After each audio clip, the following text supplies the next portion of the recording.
사무엘상 3장 10절부터 13절까지 말씀 함께 읽습니다. 여호와께서 임하여 서서 전과 같이 사무엘아 사무엘아 부르시는지라.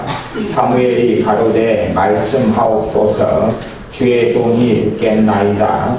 여호와께서 사무엘에게 이르시되 보라, 내가 이스라엘 중에 한 일을 행하리니 그것을 듣는 자마다 두 귀가 울리리라. 내가 엘리의 집에 대하여 말한 것을 처음부터 끝까지 그날에 그에게 다 이루리라. 내가 그 집을 영영토록 심판하겠다고 그에게 이른 것은 그의 아는 죄악을 인함이니 이는 그가 자기 아들들이 저주를 자청하되 금하지 아니하였음이니라. 아멘. 사실은 올바른 자녀 교육에 대해서 말씀을 나눈다는 것은 사실은 짐이나 그렇게 좋은 일은 제게 있어서는 아닙니다. 왜냐하면 많은 믿는 분들이 자녀 교육을 잘못했던 시절이 지나왔고 자녀를 키웠던 시절이 지나와 버렸기 때문에 그렇습니다. 그렇기 때문에 이제는 후회한다 해도 돌이킬 수 없는 때가 되어져 버렸기 때문에 그렇습니다. 그러나 또한 자신의 자녀만이 아니라 손자가 있고 손녀가 있기 때문에 그런 아이들을 잘못 양육하고 가르쳐서는 안 되기 때문에 그렇습니다. 심지어 어떤 할아버지 할머니들은 자녀 양육의 중심이 자기인 줄로 착각하는 할머니 할아버지들이 있습니다. 그런데 자녀 양육의 책임은 할머니 할아버지에게 주신 적이 없습니다. 할머니 할아버지가 있어도 단지 보조일 뿐입니다. 보조이고 부모가 자녀를 온전히 간수하고 또한 책망하고 바르게 양육해야 됩니다. 또한 잘 양육되지 않은 사람들, 이제 성인이 되고 어른이 되어서 잘 양육되지 않은 우리 자신의 문제도 남아 있습니다. 가령 생각해 보십시오. 한 사람이 근심을 하루 한 사람하고 근심을 1년 한 사람하고 어떻게 변화가 바뀌겠습니까? 그것은 같을 수가 없습니다. 그런 이치입니다. 하나님께서는 끊임없이 자녀 교육에 있어서 잠언에서 말씀하시는 이유는 그렇습니다. 잘못 그르치고 잘못된 자녀 교육으로 내 자신이 살아왔다면 이제는 내가 그 짐을 짊어지고 살아가기 때문에 내 자신의 변화가 그만큼 어렵다는 사실이 될 수밖에 없기 때문에 그렇습니다. 내가 잘못 생각하고 잘못 느끼고 잘못 말하고 안 좋은 것들을 받아들이고 그렇게 살았는데 이제 내 인생이 됐는데, 그러나 이것은 그냥 쉽게 바뀌지를 않습니다. 그냥 쉽게 변화되지를 않습니다. 변화되려는 의욕도 있고 의지도 있고 기도도 해도 당사자인 내가 쉽게 변화되지 않습니다. 그런데 당사자가 아닌 사람은 얼마나 변화가 어렵겠습니까? 우리 아이들은 이번 방학 때 성경 암송을 시키고 있습니다. 성경 암송이 변화에 굉장히 중요한 하나의 은혜의 방법이 됩니다. 성경 암송을 얼만큼 시키냐 그러면 물론 애들이 잘 암송을 못합니다. 그런데 일단은 하루에 10개씩 암송을 시키고 있습니다. 그리고 이제 오늘도 지금 암송할 과제가 지금 나갔고 애들은 열심히 하는 애들, 덜 열심히 하는 애들이 있지만 어쨌든 오늘도 암송해야 됩니다. 암송을 다 못하게 될 때는 한 대까지는 하고 큰 소리로 소리내어서 50번씩 다 읽게 합니다. 그래서 암송하느라고 새벽 1시까지도 암송하고 그렇습니다. 그러면 암송을 통해서 성경을 암송하고 자꾸 받아들이고 먹는 걸 통해서 아이들이 변화되려면 제 개인적인 생각은 일단 하루에 암송하고 성경과 함께 보내는데 핵심적인 성경 구절들을 가지고 하는데 보내는데 하루에 보통 한 2-3시간씩은 보내야 됩니다. 그래서 제가 암송하라 그러는 것이 그냥 몇 번 읽으라 그러면 너무 빨리 끝나버려요. 그래서 말씀 속에 젖지를 못합니다. 암송하라 그러면 시간이 오래 걸릴 수밖에 없어요. 2-3시간, 1-2시간 이렇게 걸립니다. 우리 지연이나 금태 같은 경우는 잘 암송하더라고요. 그래서 금방금방 외우는데 다른 애들은 그렇게 쉽지를 않습니다. 암송하는 데 시간이 걸립니다. 그러면 하나님 말씀을 내가 적극적으로 받아들일 때가 되면 그때 내가 변화가 내게 일어나려면 제 개인적인 생각입니다만은 한 300구절 정도는 머릿속에 맴돌아야 됩니다. 한 300구절 정도 맴돌아야 됩니다.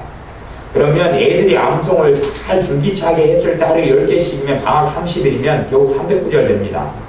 그것도 뭐 일주일 전에 했던 것을 그때 암송가 끝나는 게 아니라 일주일이 지났으면 오늘도 그것도 암송해야지, 그런 방식으로만 가능합니다. 그런데 아이들이 따라오지 못하기 때문에 제가 하루에 10개, 이틀에 또 10개, 그러다가 3일째 되는 날은 앞에 20개를 반복하게 하고 3일째는 쉬는 거죠. 앞에 것만 반복하면서. 그러니까 결국은 30일이 아니라 20일밖에 못 외우는 셈입니다. 그래서 10개씩 해도 어제는 또 애들이 또 흐지부지하고 다 못 외우고 자고 막 그렇게 됐어요. 놀러를 갔다 오고 막 그랬더니 애들이 그때는 좀 많이 흐지부지해요. 그래서 애들이 제대로 성경을 암송하지 않으면 해수욕장도 안 데려가려고 그러고 노는 것을 안 시키려고 그럽니다. 더 중요한 것을 안 하면서 중요하지도 않은 것을 할 필요는 없기 때문에 그렇습니다. 그런데 그렇게 해서 한 300구절 정도가 마음속에 맴돌고 말씀이 받아들여지고 그럴 때 이제 변화가 시작되는 거예요. 사람이 악해지는 것도요, 시간이 오래 걸리는 일입니다. 이 좋지 않은 쓰레기 같은 드라마를 하루에 1시간, 2시간, 5시간씩 이렇게 들다 보고 그래도 한 달은 있어야지 이제 못돼지기 시작하는 겁니다. 그러면 1년 했으면요, 아주 강팍해지죠. 3년 했으면요, 아주 강팍해지죠. 게임을 하면서 하루에 1시간씩 게임을 정기적으로 딱 반년 정도를 해야지 못돼집니다. 하루 이틀 해가지고는 잘 못돼지지 않습니다. 반년. 근데 아이들이 반년 게임 열심히 하는 거죠. 그건 대부분의 애들이 그렇게 하고 살아갑니다. 그렇기 때문에 대부분의 아이들은 이제 하나님의 말씀이 들어갈 자리들이 별로 없습니다. 그래서 암기력의 문제가 아니고요. 아이들도 지금 우리는 여수에서 일찍 방학했잖아요. 아이들도 말씀 암송시키면요, 잘 못하는 아이들은 이유가 있어요. 안에가 쓰레기가 굉장히 많은 아이들, 이미 다른 것을 많이 배가 부르도록 집어넣은 아이들은 말씀이 들어갈 자리가 없습니다. 그것 때문에 어른들은 말씀 암송이 어렵습니다. 하지만 어른들도 해야 됩니다. 어른들의 말씀 암송이 어려운 것은 온갖 절망, 한, 미움, 증오 등등으로 꽉 찼기 때문에 그렇습니다. 그리고 이 속사람이 나이 들어가신다는 이유는 뭐냐 하면 지력이 떨어지고 정신력이 떨어지고 암기력이 떨어지는 것은 다른 이유가 아닙니다. 온갖 잡동사니가 그만큼 점점 많아졌다, 그런 이야기입니다. 사도 바울이 하나님의 말씀을 통하여 사람은 믿는 사람이 겉사람은 후패하나 내 속은 날로 새롭도다 그랬습니다. 겉사람, 이 몸은 늙어가는데 속은 속사람, 속사람이 뭡니까? 마음, 생각, 정신이죠. 이건 날로 새로워진다고 했습니다. 그렇기 때문에 기억력이 떨어지고 지력이 떨어지고 뭐가 떨어진다 그 말은 다른 이유가 아니라 온갖 잡동사니를 받아들여서 더 이상 새로운 것과 바른 것이 들어갈 자리가 없을 때 일어나는 현상에 불과합니다. 온갖 잡동사니가 끝까지 쌓여버리면 나타나는 게 특별한 질병을 빼놓고는 치매입니다. 치매. 온갖 쓰레기가 가득 쌓여버려서 더 이상 들어갈 게 없을 때 덩치를 놔버리는 것입니다. 그러지 청소가 마음이 깨끗하게 되고 마음에 주님의 기쁨이 있고 평안이 있고 예수님을 사랑하는 게 있고 하나님의 믿음의 말씀들이 내 안에 들어와 있고 성령의 역사가 있는데 어떻게 치매가 나타나겠습니까? 생각해 보십시오. 그런 게 없습니다. 아니면 성령의 9가지 열매에 치매가 하나 있겠습니까? 열심히 예수를 믿으면 치매가 나타난다? 아니요. 건강의 복이 임하고 생명의 복이 임하는 것입니다. 그게 아니죠. 그래서 말씀이 마음속에 들어가서 암송되어져서 말씀이 암송된다. 열심히 믿음으로 받아들이고 먹는 것이 먹는 방식으로 말씀을 받아들이는 것입니다. 제가 성경 읽기를 하고 오늘부터는 주간 성경 읽기에다가 중요한 요절들을 이제 뽑아가지고 암송하는 요절들을 올려놨습니다. 그리고 큰 소리로 읽으십시오. 그렇게 적어놨습니다. 하든 안 하든 그건 여러분의 책임입니다. 제가 뭐 안 한다고 해서 뭐라 그러겠습니까? 어쩌겠습니까? 잘하는 분들은 그래도 시상하고 선물을 또 연말 연초에 드리긴 하지만 그러나 뭐 못한다 해서 제가 아무 말 안 합니다. 왜냐하면 인생은 여러분의 인생이기 때문에 그렇습니다. 여러분이 그만큼 온갖 잡동사니를 많이 받아들인 사람들은 말씀이 들어갈 공간이 별로 없어요. 자리가 없어요. 그러면 뱉어내고 토해내고 주님께 회개로 나아가고 그러면서 말씀을 받아들이는 것이에요. 말씀을 읽고 받아들이는 그것도 회개의 한 종류입니다. 하나님께 회개하고 무릎을 꿇고 잘못했습니다 하는 것만이 회개가 아니라 말씀을 받아들이는 것, 진리의 말씀을 받아들이는 것도 하나님 보시기에 회개라는 것을 기억해야 됩니다. 많은 믿는 사람들은 하나님의 말씀을 경홀히 여깁니다. 하나님 말씀에 관심이 없다 그 말입니다. 하지만 하나님 말씀에 관심을 가지고 말씀을 받아들여야 됩니다. 그럴 때 변화가 일어납니다. 똑같습니다. 내가 누구를 위해서 가족을 위해서 중보기도 합니다. 그런데 그 사람이 하나님 말씀을 받아들이지 않으면 변화가 일어나지 않는 것이에요. 아무리 기도를 많이 해도. 기도를 많이 하면 이제 믿는 사람의 주변에 나타나겠죠. 그래서 복음도 전하겠죠. 말씀도 어쩌다 보면 누가 설교 테이프도 막 선물로 주고 뭐 그런 일이 일어납니다. 그게 감동이고 기도 응답이에요. 그런데 그 사람이 듣고 싶어져요. 그러다가 바쁜 일이 생각나요. 에이 다음에 하지. 그러면 다시 기도했던 것이 이제 하나님 응답해줬고 나면 까먹어집니다. 없어지는 거예요. 그런 일이 자꾸 간파갈수록 사실 쉽지가 않아요. 그리고 우리는 적극적으로 말씀 외우고 암송하려고 해도 변화가 어렵습니다. 우리 애들요 하루에 10개씩 암송시켜도요 변화요 하늘의 별 따기처럼 어렵습니다. 이제 한 달 동안 부지런히 말씀 암송시키고 말씀을 받아들이게 만들고 회개도 시키고 그러면 조금 변화될 거예요. 사람이 성장하고 자라간다는 것은 시간이 굉장히 오래 걸리는 작업입니다. 그렇게 수고하고 말씀을 외우게 하고 말씀을 가르치고 사랑을 해주고 그렇게 한 달을 함께 저와 함께 시간을 보내도 변화는 조금이에요. 그런데 전혀 원치도 않고 하나님을 찾지도 않고 단지 일주일에 한 번 예배당에 나갈까 말까 하고 기도만 많이 해준다 그래서 변화가 된다? 그렇게 하려면요 제가 한 달 애들과 데리고 사는 거 그런 것보다 1000배는 해야 돼요. 1000배는 해야 됩니다. 그러면 이제 조금 이제 가능성이 있을 것입니다. 그래서 바르게 양육하는 것 이상 답이 없다 하는 이야기입니다. 바르게 자녀를 하나님의 말씀으로 양육하는 것 이상 답이 없습니다. 아이들을 공부만 시키면 아이가 바른 아이가 될 줄 압니다. 그런데 학교는 인성을 가르치는 곳이 아닙니다. 어떻게 살아라, 어떻게 사는 게 바른 삶이냐를 전혀 가르치지 않습니다. 기껏해야 영어 잘하는 방법, 수학 잘하는 방법, 국어 잘하는 방법, 그리고 심지어 교사들 가운데 정교도 교사들이 있어서 공산당 사상이나 역사의 왜곡 같은 걸 굉장히 많이 시키는 사람들이 많습니다.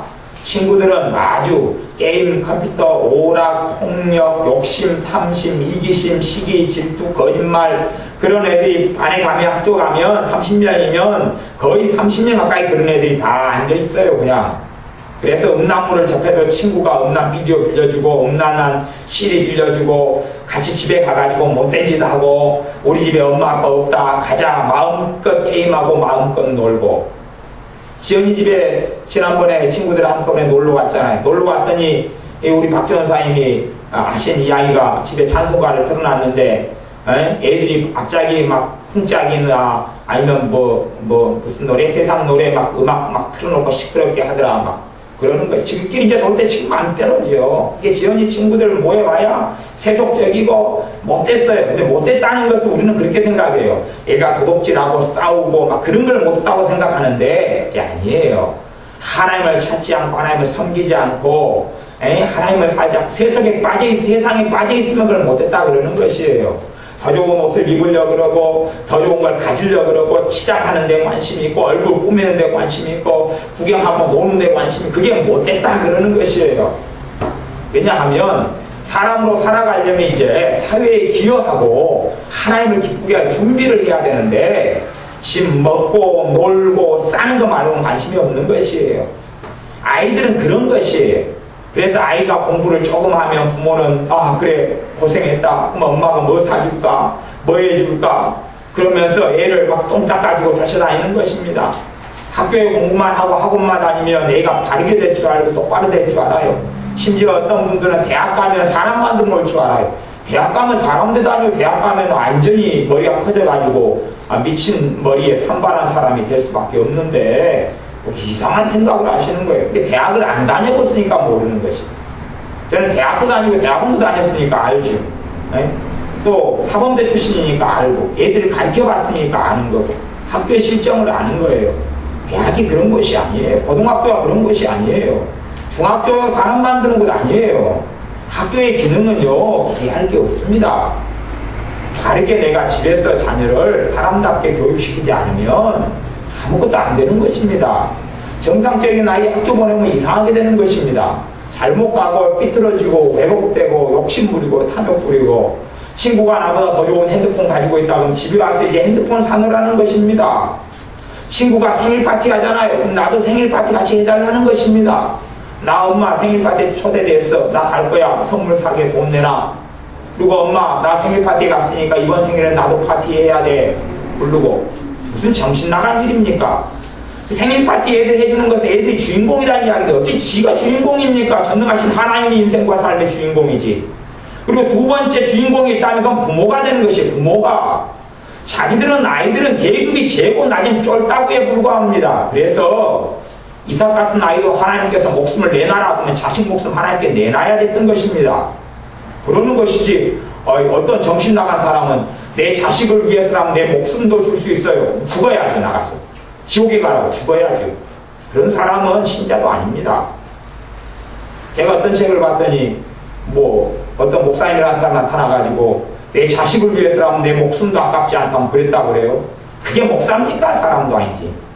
사람도 아니에요. 그것은. 주님 내 자식이 잘 되기를 원합니다. 잘 되면 내가 어떻게 돼도 좋습니다. 지옥에 가세요. 부모. 어떻게 되든 지옥에 가세요. 우리의 인생은 주님의 것이지 내 것이 아니고 자식될 것도 아니에요. 자식을 위해 산다? 청지기에 불구하고 자식을 돕고 섬기는 이지 자식의 인생도 주님께 드려야 되고 스스로 우리의 인생도 주님의 것이고 주님을 위해 살다가 가는 것입니다. 그렇게 할 때 하나님의 나라 천국에 섰을 때에 너가 바르게 살아왔다 그러지. 피땀 흘려가지고 뼈꼬리를 뽑아서 자식을 위해 살았습니다. 그러면 하나님이 나 잘했다 그러겠습니까? 저주받은 인생아. 그런 이야기만 안 들어도 다행일 것입니다. 정말로 어려서 젊은 부모일수록 자식 하나 둔 부모일수록 자식을 위해 또 늦동이를 가진 사람일수록 자식을 위해서 풀 서비스를 해주는데 그래 자식을 지옥에 보내려고 작심을 한 사람들이죠. 그래놓고 자식이 잘못되면 이제 하나님 내 자식을 최선을 다했는데 왜 이럽니까? 최선을 다해서 지옥에 가게 만들어놓고 최선을 다했다 그럽니다. 그래서 제가 부모들을 만나보면 자기들이 무슨 짓을 하고 살았는지 몰라요. 그러놓고 자기들은요 잘 키웠다고 그럽니다.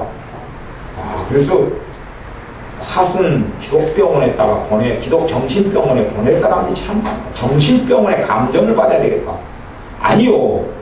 10명의 부모를 만나면요 10명이 다 잘못 키워놓고 9명 정도는 자기는 잘 따릅니다. 그래서 그 사람들 다 정신병원에 가야 돼요. 정신과 감정을 받아야 됩니다. 왜 그렇게 사실을 모르지요? 왜 그렇게 현실을 모르지요? 자기들이 아이들을 파괴시키고 있으면서 아무것도 모르는 백지 같은 상태에서 난 아이들을 온갖 쓰레기로 다 하고 그리고 아이들이 온갖 쓰레기를 먹을 때 말리지를 않아요. 엘리의 가문이 무너지고 엘리가 심판받아 지옥에 가고 엘리의 자식들을 하나님이 쳐 죽인 이유가 뭡니까? 엘리가 자식들이 이 저주를 자청하되 금하지 않았어요. 금하지 않았다는 말은 그런 걸 이야기해요. 왜 그러냐? 그러지 말아라. 그러면 혼난다? 그게 금했다고 생각하는 거예요. 어떻게 금한 겁니까? 그게 금한 게 아니죠. 그게 하지 말아라. 하지 말아라는 것은 엘리 제사장이 자식한테 했어요. 그거 왜 안 했어요? 누구를 하지 말아라. 왜 그러냐? 그랬어요. 하나님은 그걸 금했다고 하지 않습니다. 아이들이 지금 마음대로 해요. 하지 말아라. 이게요 부모가요 아셔야 돼요. 부모가 자식에게 어린 자녀에게 명령을 했어요. 해라, 하지 말아라. 아이들은 지켜야 됩니다. 지키게 만들어야 돼요. 그렇기 때문에 부모는 자식에게 명령을 자주 해서는 안 돼요. 군대에서 명령하면 지켜야 됩니까? 안 지켜야 됩니까? 지켜야 되죠. 지금 자식과 부모의 사이에는 그런 사이보다 훨씬 더 엄한 사이며 그러면서 또 사랑이 있는 관계입니다. 자식을 위해서 뭔가를 이야기하는 것이지 부모 자신을 위해서 부모는 하지는 않잖아요. 공부해라 그것이 뭐 자기 위해서 하는 거지 공부해서 자기 부모 줍니까? 그러지는 않는다 그 말이에요. 밥 먹어라 그 말은 그것은 자식 집 몸뚱아리 위해서 밥을 먹고 부모 위해서 밥 먹는 사람이 어디 있습니까 도대체. 대신에 부모가 명령을 자식에게 떨어뜨렸으면 자식은 수행해야 됩니다. 몇 살 때까지는요? 20살 안에까지는. 그렇게 훈련시켜야 됩니다. 물론 부당한 명령, 자유가 있는데 자유를 침해하고 조종하는 명령은 안 해야 됩니다. 원론에 맞춰서 원칙에 맞추어서 자식을 다른 사람으로 세우기 위한 명령 외에는 명령하지 않아야 됩니다. 권고하고 선택권을 주고 지혜롭게. 하지만 잘못된 일에 있어서는 명령하고 지켜지게 해야 됩니다. 왜냐하면 우리가 어른이 된 다음에는 못 지킵니다. 여러분이 생각해 보십시오. 아이가요 짜증을 내고 있어요. 신경질을 내고 있어요. 그것이 신경질 내는 삶을 가만히 내버려 두면 완전히 체화가 돼버립니다. 신경질적인 사람으로 변하고 맙니다. 신경질적인 사람으로 내가 변했어요. 변했으면 평안할 때는 안 드러나다가 조금만 힘들고 짜증스러운 일이 발생하면 툭툭 튀어나옵니다. 툭툭 튀어나오고 내 마음을 가득 채웁니다. 변화되는 건 굉장히 어렵고 시간이 걸립니다. 그런데 이제 아이에게 신경질이 있어요. 그걸 때려잡아야 되겠다 생각하면 그것을 고쳐야지요. 안 되면 하나님의 말씀 잠언에서 초단하라 그랬지요. 그걸 고치는 것이지요. 그런 방법 중에 하나는 회개시키고 기도도 시키고 또 웃게 만드는 것입니다. 잘못했으면 하고 짜증이 이렇게 안에 많이 부리면 웃게 만들고 마음을 풀게 만드는 것이 감정을 훈련시키는 것입니다. 내가 슬퍼하면 바로 평안한 감정으로 기쁜 감정으로 가지라고 훈련하고 명령하는 것입니다. 그리고 아이들은 훈련될수록 잘 바꿀 수 있습니다. 그리 되면 어른 돼서 봐보세요. 안 좋은 일이 벌어지면 안 좋은 감정을 계속 품는데 그렇게 훈련 안 받은 어른은요 자기 마음 바꾸기 어렵습니다. 자기 건데도 이제 옛날에 해왔던 습성에 따라 이게 흘러가기 때문에 쉽게 바뀌질 않아요. 근데 아이 때부터 감정을 조절하는 훈련을 가지면 안 좋은 일과 어려움이 생기면 하나님 말씀 빌립보서 4장 13절 말씀대로 할 수 있거든요. 무슨 말이냐? 믿는 자에게는 능치 못할 일이 없느니라. 그리고 담대함을 얻고 용기를 갖는다. 그 말입니다. 그러나 습성이 작은 일에 낙담하고 작은 일에 절망하고 작은 일에 무너지고 그렇게 자란 아이가 어른 되면 더 큰 책임을 만나지요. 더 큰 어려움을 만나면 그냥 무너져 버립니다. 그냥 무너져 버려요. 그냥 무너지면서 이제 누구한테 책임을 뒤집어 씌우냐고 부모한테 씌우고 형제한테 씌웁니다. 내가 이렇게 문제를 터뜨렸으니까 당신이 갚아놔라. 내가 이렇게 어려움을 터뜨렸으니까 엄마가 해놔라. 나를 낳았으면 책임져야 될 거 아니냐고 원망을 하는 것입니다. 왜 나를 낳았냐 그럽니다. 이 뒷심이 없고 인내심이 없고 이기적으로 살고 힘이 없게 자란 아이들은 어려움 생기면 왜 낳았냐고 인생을 원망하고 세상을 한탄합니다. 자기가 왜 태어났냐고 가슴을 칩니다. 가슴을 참 치지 말고 자기 뒤통수를 쳐야지. 이 정말 정신 나간 사람들이 많습니다. 잘못 양육돼가지고 그렇고 이제 어른 됐으면 일단 자기가 책임져야 되는 것이고 근데 뒷심이 없고 인내심이 없고 도전이 없고 싸워나가지 않고 훈련되지 않으면 어려움을 조금 만나서 그냥 주저앉아버려요. 엄마 왜 나를 낳았어요? 왜 나를 낳게 해서 이렇게 비참하게 만들어요? 라는 것입니다. 이 정신 나간 일이죠. 이게 병원에 가야 돼요. 화순 기독 정신병원. 제가 추천장을 써드릴 테니까 한 20% 할인해줄 수 모르겠어요. 이게 안 되는 것입니다. 그래서 아이들이 자랄 때 인내심 훈련되지 않은 극기, 인내심, 어려움을 겪고 어려움 훈련되고 이렇게 해야지 이제 마음을 관리하고 생각을 관리하고 어려움 만났을 때 낙담과 좌절과 절망이 아니라 믿음을 받아들이고 용기를 받아들이고 담대함을 받아들이고 나아가는 것인데 문제만 만나면 주저앉아버려요. 작은 문제만 생기면 주저앉아버려요. 어른 된 다음에는 하나님 말씀을 생각을 바꿔야 되고 회개해야 되고 말씀으로 변화돼야 되고 기도도 해야 되고 그러기 때문에 그게 참 어른 된다면 이제 스스로 바꾸기가 참 어려워요. 이게 신앙 성장하고 같이 가는 거기 때문에요. 끝까지 싸워야 되는 문제가 생길 수밖에 없어요. 그런데 아이 때는요 하나님의 축복을 쉽게 줄 수가 있어요. 쉽게 줄 수가 있어요. 쉽게. 그래서 아이들에게 반드시 인내심이 요구되는 일들을 시켜야 됩니다. 인내심이 요구되는 일들을. 물론 부당하고 쓸데없는 일 말고 가치 있고 아이도 어려움도 인정할 수 있는 인내심이 요구되는 일들을 시켜야 됩니다. 땀을 흘리게 만들어야 돼. 땀을 흘리게. 고생하게 만들어야 돼요. 요즘에 자가용이 많이 나와서 애들 걷게를 안 합니다. 그러면 정말 애들 기심 하나도 없습니다. 가보세요. 자가용으로 부모가 이리 태워줘요, 저리 태워줬어요. 버스 타는 거 배워요, 못 배워요? 못 배우죠. 버스에 서가지고 막 이리 흔들 저리 흔들 하면 신경질 나요, 안 나요? 나죠, 기준이. 왜 우리 엄마 우리 아빠는 맨날 자가용 태워주는데 나는 이게 뭐냐, 버스에 서가지고 내가 왜 이러고 있어야 돼. 그렇게 살아가겠죠. 기준이 틀리니까.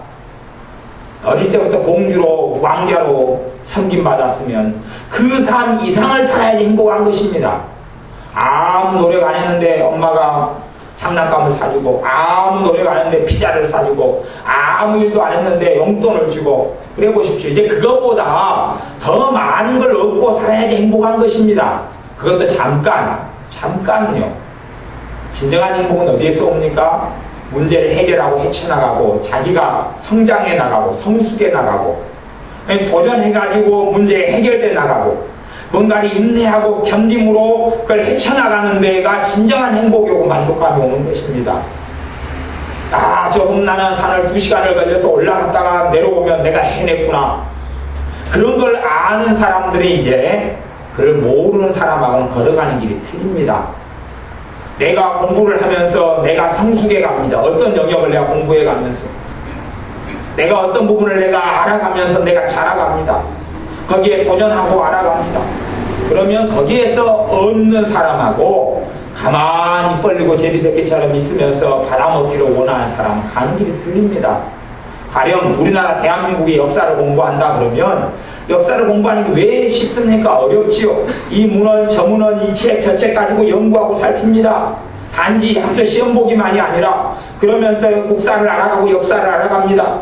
거기에 성장하고 가는 사람들은, 가는 아이들은 달라요. 이제 성취감이 어디에서 진짜 행복이 오는 줄을 압니다. 하지만 처음에 조금 역사를 공부한다 해서 그 눈이 띄는 게 아니기 때문에, 새로운 게 알아지는 것이 아니기 때문에. 제가 전에 고고학을 좀 공부했습니다. 조금 공부할 때는 그런갑다 했더니 조금 더 하고 조금 더 했더니 알아가는 게 신기하고 재밌어요. 거기에서 알아가는 게. 그래서 지금도 고고학적인 어떤 자료가 나오면 유심히 관심을 가지고 봅니다. 그게 그 부분에 있어 성장하고 자라가는 것이죠. 그렇게 됐을 때에 사실은 세상에 빠지지 않고 자기가 세상을 탓하지 않고 원망하지 않고 가만히 뻘고 있어서 얻고 누려서 큰 소리치는 삶을 안 삽니다. 그렇기 때문에 아이들에게 아무리 사랑으로 베풀고 주고 싶어도 노력하지 않고 얻기 위해서는 아이를 망치는 길입니다. 노력하지 않았는데 얻고 누리고 가진다. 이건 줄여가야 되는 것입니다. 어릴 때는 노력하지 않아도 젖어주고 재워주고 얼려주지만 애가 이제 생각하고 말하게 될 때부터는 줄여가는 것이 줄여가요. 그걸 줄여가야 됩니다. 줄여가는 것이에요. 그리고 수고하고 애쓰고 그냥 줘도 되지만 수고하고 애쓰는 걸 하나씩 노력하고 애쓰는 걸 만들어가야 되는 것입니다. 그래서 정말 지혜로운 부모는요, 자기 아는 데다가 연락해서 돈도 싸도 1시간당 1,000원 받고 그래도 일찍부터 아르바이트를 보내고 시키고 심부름을 시키고 안 되면 아는 집에 집 청소하러 보내기도 하고 그렇습니다. 정 그런 게 안 되는 데는 알아가지고 고아원이나 양로원이나 이런 기관에 정기적으로 일을 하러 보냅니다. 왜냐하면 그럴 때에 사람답게 커가고 성장하기 때문에 그렇습니다. 한국의 아이들의 가장 큰 망가지는 것은 뭐냐 하면 고등학교 때까지 모든 걸 뒤지작거리를 부모가 한다는 것이 모든 걸 해줘요. 그렇기 때문에 이제 지인생 지삶이에요. 그리고 이제 어리게 돼요. 아주 어려요. 아주 사람들이 어려요. 한국은 정말로 사람들이 어립니다. 어리다는 이야기는요, 장래에 대해 생각을 하지 않아요. 보통 15살 되면 장래에 대해 생각을 해야 됩니다. 10살 되면 이미 생각을 해야 돼요. 10살 되면 생각을 해야 돼요. 12살 되면 더 생각을 해야 돼요. 이미 중학교 때부터는 내가 장래에 무엇을 할까? 그냥 단지 헛개비 같은 공상 말고 구체적인 것들을 생각해야 됩니다. 그리고 믿는 아이면 기도도 해야 되고, 그렇게 해서 세상을 접하기 시작해야 돼. 세상을 접하기 시작해야 돼. 그런데 고3 때까지 완전 보호를 해요. 울타리 속에 완전 보호해요.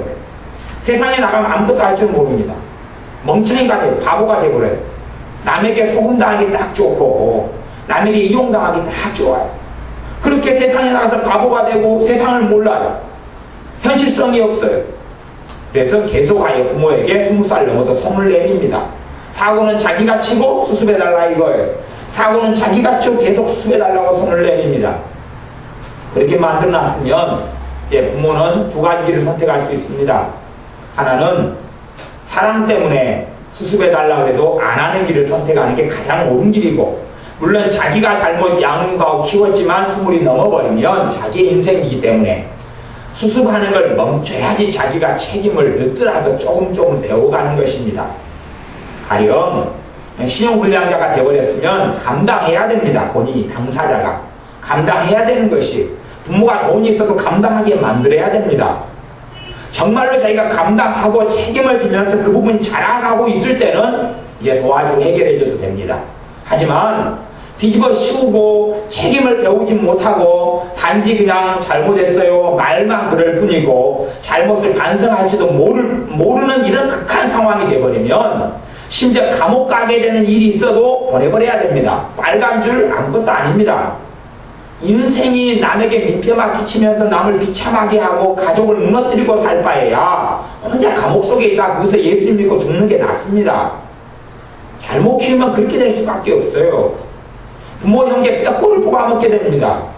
그렇기 때문에 잘못 키운 아이도 늦더라도 이제 자기가 자기 인생에 책임을 지게 해야 됩니다. 자기 인생에 자기가 책임을 져야, 자기가 사고 치면 자기가 해결하게 해야 된다 그 말입니다.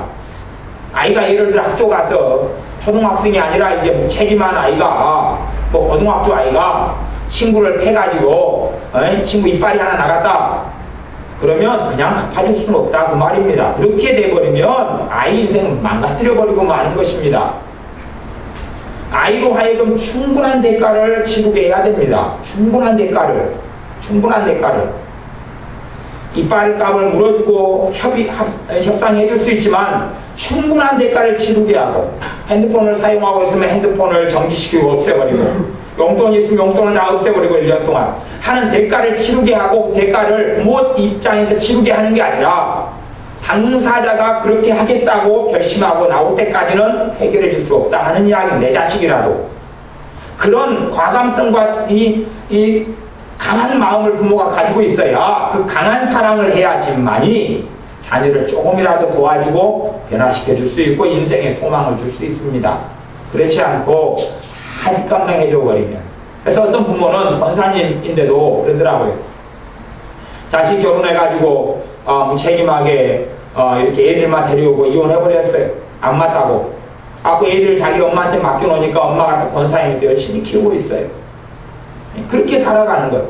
그리고 이제 자기는 딴 여자를 찾아서 돌아다니는 것입니다. 그러면서 이제 기도를 해요. 하나님 언제 내 자식을 변화시켜 주셔서 사람 될 겁니까? 사람 안 되게 만들고 있는 사람 누굽니까? 자기지요. 네가 나왔으면 네가 키워야지 왜 나한테 죽느냐? 자기가 키우게 만들어야 되거든요. 그래야 책임을 알고 책임을 배우지요. 또 딴 여자 만나서 애 낳고 또 데리고 오면 어떻게 할 겁니까? 그리고 변화시키려고 하나님께 기도합니까? 자기가 하나님을 가로막고 있으면서. 그래서 자기의 자식을 변화시키는데 가장 큰 걸림돌은 부모이지 하나님이 아닙니다. 하나님이 기도에 응답하시고 역사하시려고 해도 부모가 가로막고 있습니다. 내가 책임져 주마. 뭐가 필요하냐? 돈이 필요하냐? 뭐가 필요하냐? 내가 해주마. 내가 해결해 주마. 엄마는 끝까지 너 편이다. 그것을 어리석은 사랑이라 그럽니다. 성경에서 강인한 사랑을 해야 됩니다. 진리의 사랑을 해야 됩니다. 그럴 때에 가장 자녀를 사랑하는 것이고 돕는 것이 됩니다. 이 엘리 제사장은 또 엘리 제사장 이 사람은 사사였습니다. 이 사사인 엘리는 강인한 사랑을 하지 않았습니다. 왜냐하면 아이들이 싫다는 걸 강제로 바꾸기 싫었거든요. 아이들이 원치 않는 걸 충고만 좀 하고 말았거든요. 그리고 저주를 자청해서 하나님의 심판으로 죽게 됐습니다. 그것을 하나님이 평가하시기를 네가 나보다 네 자식을 더 사랑한다 라고 하나님 평가했습니다. 전능하신 하나님보다 자식을 더 사랑하는 너는 저주를 받고 너도 심판을 받는다라고 하나님이 선포했습니다. 그리고 너만이 아니라 너 가문 자체가, 너 후손 자체가 저주를 받는다. 그리고 하나님이 이래서 너희는 끝이다. 그리고 하나님은 선포하셨습니다. 사실은 그것이 많은 가정에 일어나는 부모와 자식 사이에 일이 되는 경우가 무척이나 많습니다. 그래서 자녀를 순종하는 자녀로 내 품 안에 있을 때는 반드시 만들어놔야 됩니다. 명령을 했으면 명령을 지키게 만들어야 됩니다. 물론 부당한 명령은 주의하고 조심해야 되지만 또한 명령을 했을 때 명령이 지켜지지 않으면 회초를 드는 것을 과감하고 용감하게 해야 됩니다. 사실은요, 그럴 때가 많이 있어요. 아이가 잘못해서 회초를 들 때는요, 부모 마음이 평안합니다. 회초를 들어야 될 때는 부모가 평안합니다. 그러다가 회초를 들 때가 넘어버리면 그때 회초를 듭니다. 부모가 짜증이 나고 신경이 나고 성질 나서 도저히 못 견뎌서 그때는 이제 드는 게 늦어버렸습니다. 그때 들어봐야 애들한테 상처만 주고 마음만 아프고 부모는 죄만 잔뜩 짓습니다. 때를 지나버리는 것이, 부모는 성령의 인도 속에서 회초를 드려야 될 때 안 듣고 그때 참아버리고 그때 넘겨버립니다. 그리고 도저히 못 참아서 욱하는 게 목까지 올라오고 가슴에 치밀어 올라와서 야단치고 혼내고 짜증내고 아니면 회초리를 때리고, 그것은 말씀에서 이야기하는 초달도 아니고 필요가 없습니다. 그렇게 짜증나고 성질나서 욱하고 한계까지 와가지고 때리느니 때는 안 때리는 것이 낫습니다. 천배는요. 그러니까 성경에 있는 초달하는 것을 제대로 배우지 못하고 믿는 사람 배우지 못하고 자기식으로 초달하면서 말씀대로 순종한다는 정신나간 소리를 하는 사람이 많고, 또 어떤 믿는 정신나간 사람들은 세속주의의 교육을 배워가지고 자녀에게 혼내거나 혼찌검하거나 하지 말고 무조건 칭찬만 해주고 때리지도 말아야 된다, 그렇게 정신나간 마귀의 것을 받아들여가지고 자식과 후손을 망치는 사람이 책이나 많습니다. 그러면서 나중에는 절대 아무데도 하소연할 수 없습니다. 그리고 죽을 때까지 자식의 짐, 자녀들의 짐, 후손의 짐을 짊어지다가 죽는 수밖에 없습니다. 자식을 위해서 첫날 만날 울고 눈물을 흘려보십시오. 열매가 맺히지 않습니다. 자식을 변화시키기 싶다면 여러분이 한 하루 금식하고, 그러면 여러분이 변하고 확 되면 아마 자식 위해서 한 100일 기도하면 그 정도는 아니어도 10분의 1은 일어날지 모르겠습니다. 그러나 여러분이 자신 위해 하루 금식해도 변화되는 자신의 모습 못 보지 않습니까? 제가 3일 금식하고 5일 금식하고 일주일 금식하고 열흘 금식을 저를 위해서 해도 제가 그렇게 안 변하더라 그 말입니다. 욕심이 아니라 주님 앞에 바르게 살기 위해서 금식하고 기도해도 저는 그렇게 변하지 않습니다. 그런데 어떻게 내 몸도 아니고 내 몸뚱아리도 아닌 내 후손, 내 가족, 내 자식이 내가 기도한다고 변화된단 말입니까? 그렇게 안 됩니다. 성경에는 자식이 기도하면 변화된다는 것이 없습니다. 환경이 변화됩니다. 산도 옮겨집니다. 하지만 사람의 마음은 바뀌지는 않는 것입니다. 사람의 생각은 바뀌지 않습니다.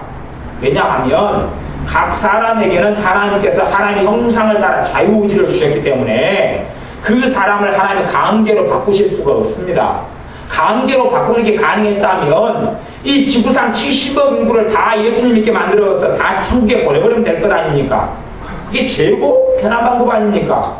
그런데 하나님께서 하나님, 진리의 하나님, 공의의 하나님은 그렇게 될 수가 없기 때문에 그렇습니다. 아니, 내가 기도해서 자식 바꾸는 것보다 하나님께서 70억에게 예수 믿는 믿음을 줘버리면 될 것 아닙니까? 하지만 그건 불가능한 일이기 때문에 그렇습니다. 그래서 바르게 진리로 양육하지 않으면 절대 바르고 좋은 열매를 거둘 수가 없습니다. 그리고 이제 지난 다음에는 여러분이 기도하시면서 사람을 붙여달라고 기도할 수밖에 없습니다. 사람을 붙여달라고. 또한 여러분이 하나님의 입술이 되어져서 기도하면서 짜증이나 신경질이나 분노가 아니라 이제는 하나님 주신 지혜에 따라서 어떻게 바르게 권고하려는지 학자의 혀를 달라고 지혜로운 입술을 달라고 기도해야 됩니다. 그래서 오히려 성인이 된 자식을 변화시키려면 잔소리는 이제는 안 되고, 그리고 짜증은 안 되고 차라리 안 내는 것이 변화가 조금 빠릅니다. 나아가서 여러분이 예수님 안에서 기쁘고 평안하고 성령 충만하게 사는 것을 보여주시는 것이 훨씬 더 이제 나을 것입니다. 빛으로 소금으로 생각해 보십시오. 아, 우리 아빠는 우리 엄마는 예수님 믿어. 그런데 항상 슬퍼, 항상 우울해, 항상 절망 속에 있어. 그리고 예수님 믿으라 그러면 우리 엄마는 10년 믿었는데 항상 우울해, 항상 절망스러워, 항상 한이만해. 예수님 믿으라 그러면 나는 그런 예수님 안 믿습니다. 저한테 믿으라고 저 안 믿습니다. 엄마 예수님이 그 정도 능력밖에 없고 그런 분밖에 안 되면 나 예수님 안 믿습니다. 그럴 수밖에 없는 것이에요. 정말 예수님 믿는 사람이 성령 충만하고 은혜가 많고 하나님 나라 천국을 누리고 살아가고 기쁨이 있고 그러면서 믿으라. 그렇게 할 때에 설득력이 있는 것이지 근심으로 찌들고 절망으로 찌들고 눈물로 찌들면서 그러면서 예수님 믿어라. 믿어야 된다. 그러면 도대체 누가 믿겠습니까? 기도 응답도 받지 못하면서 근심과 염려로 가져가면서 예수님 좀 믿어라. 그러면 그런 예수님은 안 믿습니다. 믿을 필요가 없어요. 그 무능력한 예수님을 어떻게 믿습니까? 아마 성경에는 우리의 구주 되신 예수님이 아니라 이름만 같은 예수님 모양입니다. 이름만 같은. 이게 다른 예수님을 믿고 있는 거지요. 그렇게 될 수도 있습니다. 그렇기 때문에 성인된 자식을 변화시키려면 이제 우리가 본을 보일 수밖에 없습니다. 첫 번째 본은 뭐냐 하면 믿음 충만하고 성령 충만하고 은혜 충만한 삶을 사는 것입니다. 내 가족 남편과 아내를 변화시키려면 내가 성령 충만한 삶 말고는 답이 없습니다. 그럴 때에 그들의 마음이 조금 열려가고 성령의 감동을 받기에 조금 좋은 상황이 되는 것입니다. 내가 은혜 충만하게 살고 기쁨 충만하게 사는 것입니다. 내가 기도의 능력을 가지고 살아가는 사람이 되는 것입니다. 그래서 삶을 살아나가면서 문제 어려움이 닥치면 내 기도의 능력을 통해서 내 믿음을 통해서 깨뜨리고 돌파시키는 것입니다. 그것을 볼 때에 하나님이 살아계시다 그러는 것입니다. 어떤 남편이 하나님께 나오는데 시간이 한 3년 걸렸답니다. 3년 걸렸는데 어떻게 걸렸냐 그러면 이 여자 집사님이 기도의 사람이기 때문에 문제만 생기면 여자 집사님이 기도하면 문제가 해결되는 것입니다. 그래서 남편이 사업을 하는데 문제만 생기면 아내에게 이것 좀 기도해달라고 가져오는 것이 왜 자기 아내의 기도가 능력이 있다는 걸 알기 때문에 이것 좀 기도해달라고 이것 좀 기도해달라고 그리고 기도하면 문제가 해결되는 것이 또 문제 생기면 이것 좀 해결해달라고 한 3년 정도 지나니까 그 전에 한 1년 지나니까 마음이 열려버려요. 하나님이 대차 살아계셔 대차 살아계셔 2년 지나니까 나도 믿고 싶어. 그 다음에 교회 다니고 예수 믿고 만나고 은혜 받았어요. 왜요? 아니 하나님 살아계신 걸 누가 보여줘 버리잖아요. 하나님의 나라는 말에 있지 않고 능력이 있습니다 그랬는데요. 기도하니까 능력이 있어요. 그걸 통해서 변화되어 가는 것이지 하나님 사람을 변화시켜 주십시오. 그 기도는 하십시오. 하지만 하나님의 응답의 방법은 감동과 감화를 통해서 온다는 걸 아셔야 됩니다. 그 사람이 받아들이면 조금 받아들인 것만큼 이 성경 66권의 진리가 있는데 여러분 이거 다 받아들이십니까? 아니잖아요. 아주 그냥 문고리만큼 받아들일 둥 말 둥 하시잖아요. 그런데 어떻게 성령이 어떤 사람에게 기도해서 감동했다 해서 진리 성경 한 구절도 아니고 아주 미세하게 조금만 받아들이거나 말거나 하는 상황이 될 수밖에 없다는 걸 왜 모르십니까? 그럴 수밖에 없습니다. 말씀을 직접 듣는 여러분도 마음을 열고 다 받아들이지 않잖아요. 예수님이 채찍에 맞으심으로 너희가 나음을 입었다. 주님이 나 대신 병을 짊어지셨다. 그렇게 아무리 증거해도 여러분은 조금 받아들일까 말까 하시잖아요. 그런데 기도하고 성령의 역사가 나타난다 해서 어떻게 그것을 듣지도 않은 말씀을 알고 받아들여서 변화가 일어나겠느냐 하는 것입니다. 사람의 변화는 하나님의 말씀을 통해서만 일어나는 것입니다. 하나님의 말씀을 통해서만 사람이 변화됩니다. 듣지 않은 말씀으로 어떻게 변화됩니까? 단지 감동될 뿐입니다. 교회 나갈까? 믿을까? 기도할까? 하나님 믿어볼까? 정도란 말이지요. 그리고 그 사람이 이제 그 감동을 받아서 교회 갑니다. 그리고 이제 기도를 계속 해주면 설교를 들으면서 저걸 받아들여 볼까? 믿어볼까? 그런 성령의 감동이 나타난다. 그런 말입니다. 그러지 그냥 기도를 했더니 그 사람이 뒤집어지고 엎어져서 내일은 다른 사람이 돼 있고 그러지 않습니다. 주님께서 사도 바울이었던 그 전 청년 사울에게 나타나셔서 청년 사울을 변화시킨 게 아닙니다. 청년 사울을 책망하신 거지요. 왜 너가 나를 핍박하느냐. 그리고 청년 사울은 소경이 되고 말았습니다. 주님 만나서 소경되고 그리고 주님께 책망받았습니다. 그리고 이제 변화는 청년 사울에게 달려 있었습니다. 주님을 만났지만 변화된 게 아니에요. 소경이 됐단 말이에요. 소경이 됐어요. 주님을 만났는데 소경이 됐어요. 그리고 청년 사울이 금식하면서 식음을 전폐하면서 하나님께 회개합니다. 하나님께 회개해요. 그때 주님의 제자 아나니아를 보내셔서 성령 세례를 받게 하십니다. 그 이후에 이제 변화의 출발이 되어지고 변화의 길을 걸어갑니다. 사울도 하나님의 사도였던 사도 바울도 그 변화가 오랜 세월에 걸쳐서 일어났다 하는 것입니다. 이제 성령 세례 충만에 대해서 조금 말씀드리겠습니다. 변화의 가장 중요한 건 성령 충만입니다. 변화의 핵심은 성령 충만이에요. 변화될 수 있는 가장 유일한 길이다 그러면 성령 충만이에요. 그 변화에 우리들 자신의 변화에도 그게 관건이고 자녀의 변화에도 그게 관건이에요. 성령 충만이 답입니다. 성령 세례, 성령 충만. 성령 충만을 제일 먼저 받는 게 성령 세례다 그러고 성령 세례란 말은 성령님 역사 속에 그 사람을 담궈버리는 것이 확 들어갔다가 나오는 것을 성령 세례다 그럽니다. 그래서 제일 먼저 받는 성령 충만을 성령 세례다 하는 말로 사용합니다. 성령 충만이 믿는 사람에게 답입니다. 그런데 성령 충만 받으면 자동적으로 내 죄가 끊어지는 것은 절대 아닙니다. 성령 충만 받으니까 자동으로 회개가 일어나고 자동으로 안 좋은 게 빠져나가고 자동으로 마귀 역사 떠나고 자동으로 병이 치료되고 절대 그렇지 않습니다. 그건 성령 세례나 성령 충만에 대한 오해입니다. 그래서 어떤 사람들은 성령 충만만 받으면 모든 것이 해결될 줄 아는 사람들이 있습니다.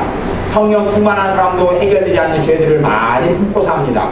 성령 충만한 사람도 깨닫지 못하는 말씀들이 많이 있습니다. 성령 충만한 사람도 고치지 못하는 성격에 많은 못한 것을 가지고 살아갑니다.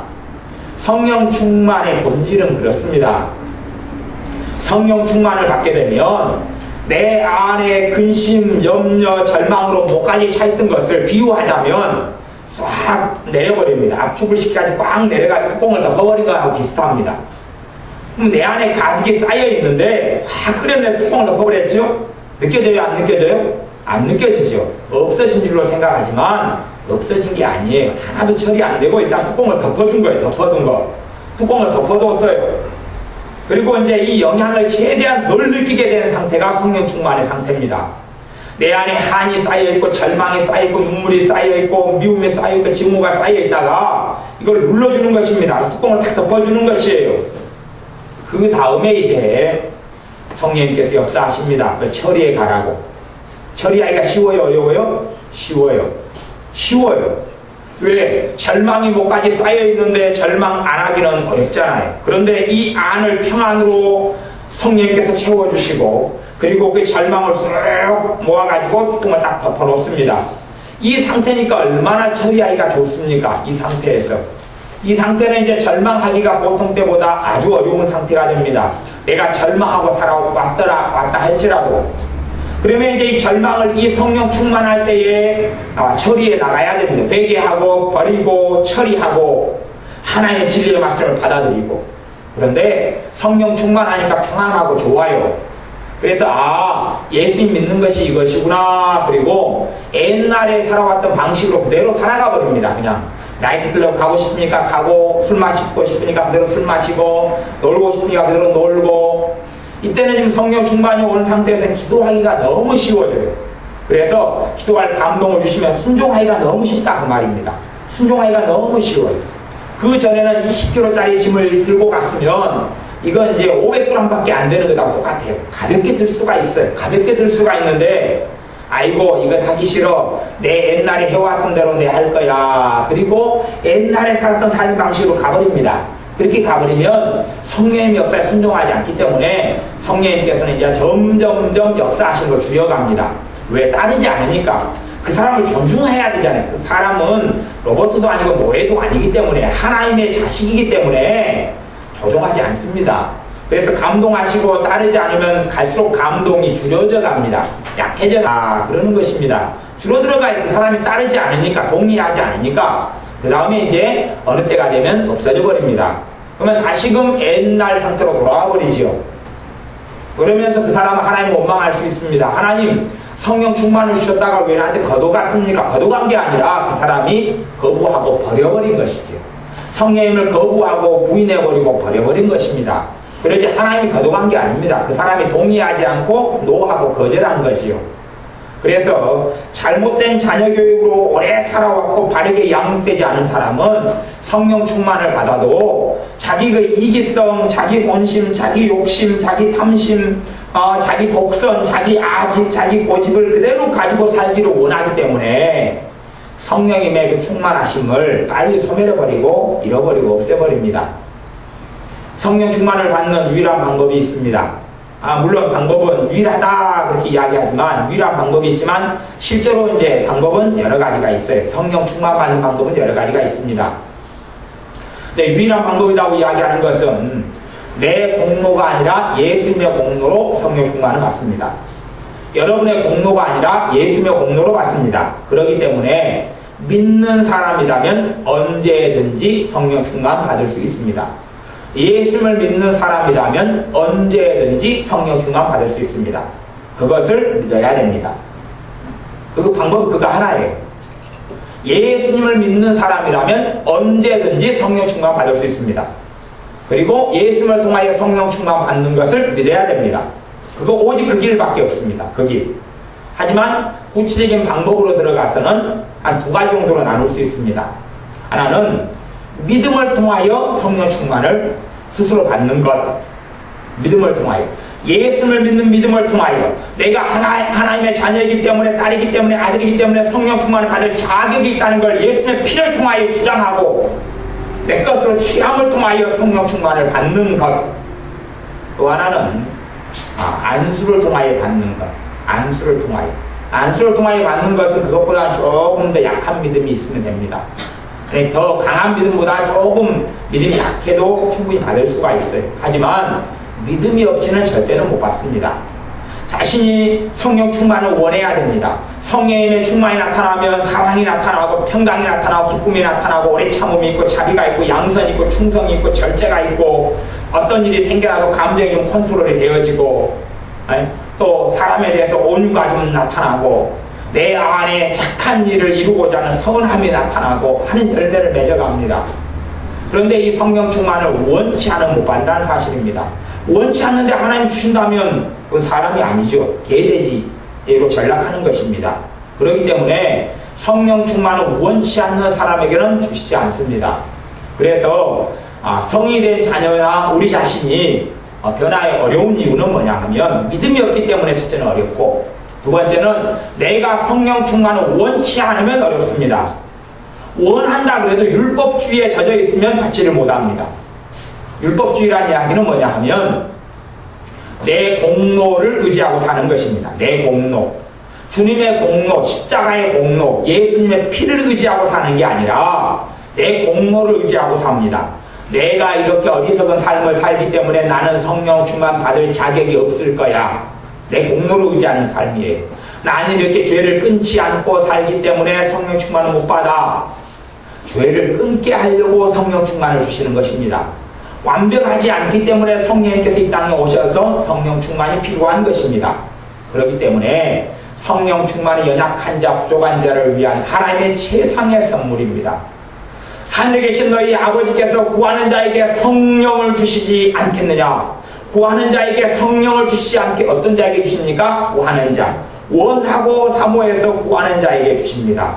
그리고 성령님께서 임하시면 성령 충만이 나타납니다. 이때부터 이제 내 과거의 잘못된 쓰레기들, 원망, 한탄, 근심, 미움, 용서하지 못하는 것 등을 하기가 아주 쉬워집니다. 쉬워지는 것이지 자동으로 처리되는 것은 아닙니다. 그리고 성령님께서 하나씩 하나씩 다루어 가십니다. 거기에 순종하지 않으면 사라지고 없습니다. 제가 전에 성령 충만을 받았을 때에 어느 날 제가 성기를 냈습니다. 성기를 낼 때 성령님께서 가슴을 콕콕 찌르셔요. 그 부분을 직접 너가 전화해서 잘못을 빌어라는 겁니다.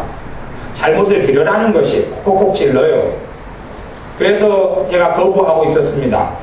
한 2시간 콕콕콕 가슴을 찔러고 양심을 찔릅니다. 너가 잘못했으니까 전화해가지고 잘못 빌어라.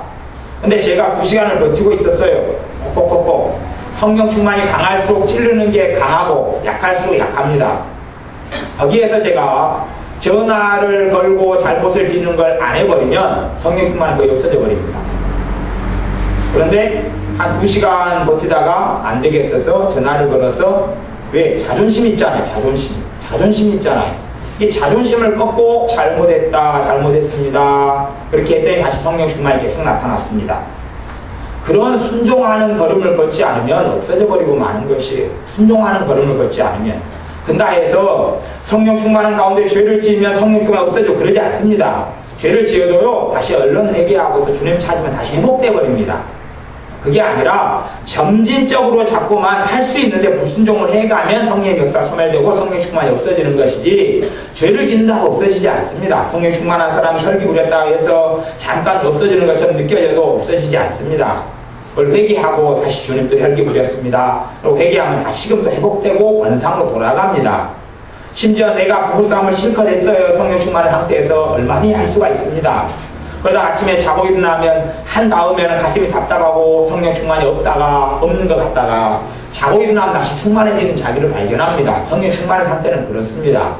그렇지만 내가 고의적으로 용서하지 않고 고의적으로 미워하고 고의적으로 회개하지 않고 버티고 있을 때는 점점 성령 충만이 사라지다가 없어져 버리는 것입니다. 그렇기 때문에 성령 충만 자체가 내 자식을 그냥 변화를 못 시킵니다. 누가 따라가야 됩니까? 자식이 따라가야 되고, 성령 충만 자체가 우리를 그냥 변화시키지 못합니다. 사람의 변화의 답은 성령 충만밖에 없습니다. 예수님을 영접하고 성령 충만 받는 것 말고는 답이 없습니다. 진리 충만이고 성령 충만입니다. 말씀이 내 안에 들어와야지만이 내가 변화가 되는 것입니다. 그 외에는 변화의 길이 없습니다. 그런데 우리의 변화 자체도 성령 충만한 믿음으로 우리가 받아들여야 되고, 받아들일 때 방법은 말씀을 믿는 믿음으로 받아들이는 방법이 하나가 있고, 어떤 집회에 가서나 아니면 또 믿음을 가지고 예수의 이름으로 성령 충만이 임하라고 선포기도 할 때에 여러분이 믿음으로 받는 수가 있습니다. 그때는 훨씬 더 쉽게 성령 충만이나 세례를 받을 수가 있습니다. 그리고 성령 충만을 받으면 이제 유지해 나가셔야 됩니다. 성령 충만이 점점점 강해질 수도 있고, 그래서 그러한 성령 충만한 삶을 어릴 때 이 세례 요한은 엄마의 태 속에서부터 성령 충만한 삶을 살았다라고 성경이 증거합니다. 그리고 세례 요한은 죽을 때까지 거의 성령 충만을 잃지 않았던 사람입니다. 마찬가지로 하나님의 사람 에녹 같은 경우는 하나님과 300년간을 동행했던 사람, 하나님과 함께 살아갔던 사람이 됩니다. 바꾸어 말하면 성령 충만을 300년간 잃지 않았다, 그렇게 표현할 수도 있는 사람이 에녹입니다. 그런 것처럼 우리에게 있어서 하나님과 동행하는 그 성령 충만의 은혜는 믿는 사람의 변화의 필수입니다. 필수.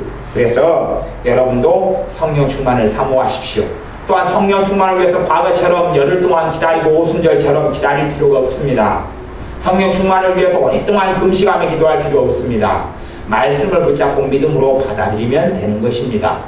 하지만 성령 충만에 순종하고 그 길을 걸어가야 됩니다.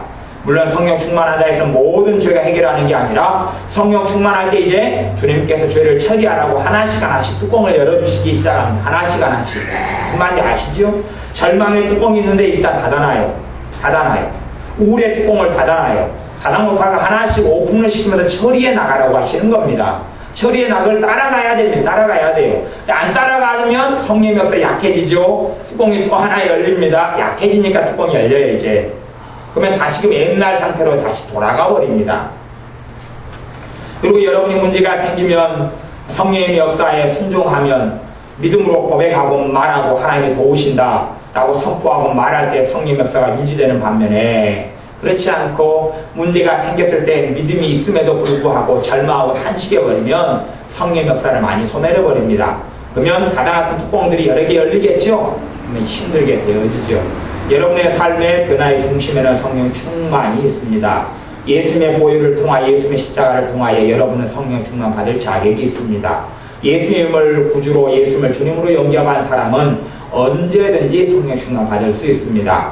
특별한 집회를 기다릴 필요 없습니다. 하나님 말씀 의지하여 성령 충만을 받으면 됩니다. 성령 충만 받는 건 하나님의 뜻입니다. 믿고 구하면 응답한다고 약속했습니다. 그렇기 때문에 믿음으로 성령 충만을 받아들이시고 여러분의 것을 정취하시고 획득하십시오. 그때에 여러분의 삶이 변화될 것입니다. 나중에 여러분이 성인된 자녀라도 성령 충만의 비결을 가르쳐줄 수 있어야 되고, 그들이 마음을 열고 주님을 만났으면 성령 충만하도록 와야 됩니다. 그때에 잘못 받아들이고 잘못 배운 가치관, 절망, 한탄, 슬픔, 또 무책임함 등등의 많은 것들이 변화되어 가기 시작할 것입니다. 기도하겠습니다.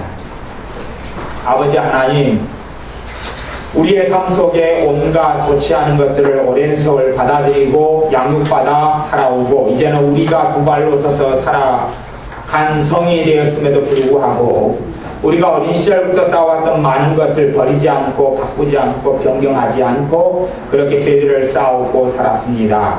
이제는 우리 힘으로 되지 않아 우리 주님께 성령 충만을 달라고 구하고 간구합니다. 우리의 덕이나 우리의 의로움이 아니라 우리 주 예수님의 의로움을 통하여 십자가를 통하여 보혈을 통하여 담대함으로 구하고 간구하오니 성령 충만을 우리에게 주옵소서. 성령 충만을 주옵소서. 예수님의 이름으로 성령 충만이 임할지어다. 예수 그리스도의 보혈을 의지하여 구하노니 성령 충만이 하나님의 아들 딸들에게 임할지어다. 성령 충만을 통하여 성령님의 역사하시며 순종해 가면서 우리의 삶이 변화되어 하나님을 기쁘시게 하는 우리의 인생이 되며 자녀들의 인생이 되게 하옵소서. 예수님의 이름으로 기도하옵나이다. 아멘.